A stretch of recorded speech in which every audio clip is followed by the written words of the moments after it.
Hi everyone, Ben here from Full Scope Freelancer coming at you with a great update to your account.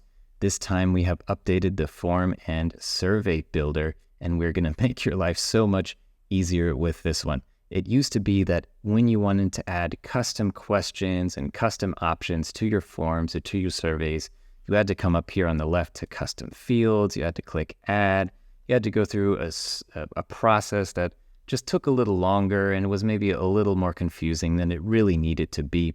And now we have made things so much easier for you if you head back to these quick add elements where all of the things that you know and love from the form and survey builder, grabbing first names, last names, email, adding buttons, etc. All that is still there. But now if we scroll down, we also have these customizable elements such as text elements, choice elements, and it's just way faster and easier to drag them onto your form or survey and get them set up ASAP.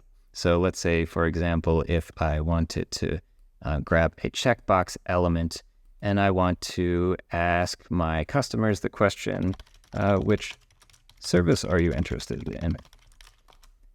Now I can super fast and easy just set this up. It's totally customizable. Can go to the options here and type service 1, service 2, service 3, etc., and I'm done. So much faster, so much easier. This is going to save you a lot of time and just make your life much easier as a business owner. So we hope you enjoyed this update. If you have any questions about using the forms and survey builder tools, then please reach out to the support team from within your account, and we will see you in the next update video.